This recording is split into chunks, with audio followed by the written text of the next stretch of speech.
पर नेपाली नहीं। नेपाली बहुत शक्तिशाली है, बुद्धिमान भी है। विनय राउत नेपाल में ही है, ये काठमांडू के अंदर। ये बेचारे इंडिया आए पढ़ने के लिए, संघर्ष बहुत किया, यूके गए पढ़ने, टेक्नोलॉजी, ऑटोमेशन, रोबोटिक्स, इंजीनियरिंग इसको समझा। जापान गए, पहली बार रोबोट्स के द्वारा संचालित रेस्टोरेंट उन्होंने काठमांडू में शुरू किया। साउथ एशिया में, पूरे साउथ एशिया में ये नेपाल ही का पहला ऐसा रेस्टोरेंट, नाउलो रेस्टोरेंट विनय राउत का, जहां पे रोबोट आके ऑर्डर लेता है और रोबोट आकर के ऑर्डर सर्व करता है।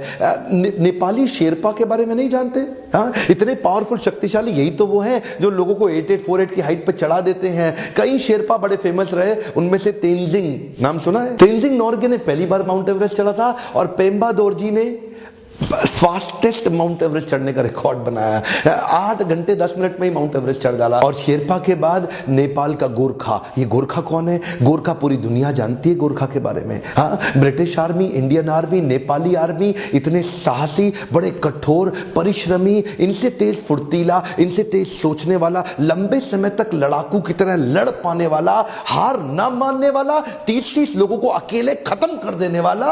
और बाहुबली कोई नहीं है सर, ये गोरखा ही असली बाहुबली है। बाहुबली तो फिक्टिशियस कैरेक्टर था। रजनीकांत, असली में शक्ल देखिए ना रजनीकांत की, बुरा नहीं मानना, गोरखा ही असली रजनीकांत होते हैं। इसलिए मानिक शॉ क्या बोले, अगर तू कहता है कि तुझे मौत से डर नहीं लगता, या तो तू झूठ बोल रहा है या तू गोरखा है।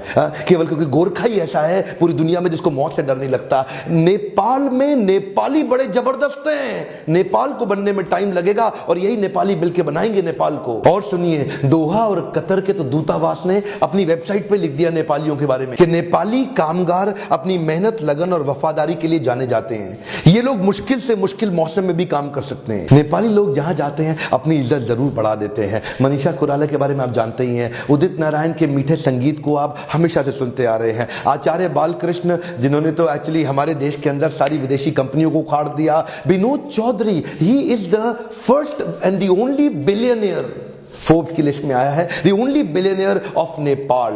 80 से ज्यादा कंपनीज का कंग्लोमरेट है इनका, Chaudhary group of companies. Vinod Chaudhary का नाम आज पूरा नेपाल जानता है। अतिथि देवो भव, ये तो हर नेपाली व्यक्ति के व्यवहार में आपको प्रेम पूर्वक दिख ही जाएगा। अब नेपाल को करना क्या चाहिए? अगली स्ट्रैटेजी, इसको टूरिज्म बेस्ड इकोनॉमी में कन्वर्ट करने का प्रयास करना चाहिए। जैसे कि आपने दुबई को देखा, सिंगापुर को देखा, मलेशिया कुआलालंपुर को देखा, क्योंकि धार्मिक रेलेवेंस भी बहुत ज्यादा है माउंट एवरेस्ट के अलावा। व्यासदेव का जन्म यही हुआ, माता सीता का जन्म यही हुआ, लव कुश का जन्म भी यही हुआ, भगवान बुद्ध का जन्म भी यही हुआ, सीता और राम का विवाह भी यही हुआ, और हनुमान जी भी तो यहीं आए थे संजीवनी बूटी लेने के लिए। इतने सारे सुंदर मंदिर, इतना सुंदर हिमालय पर्वत।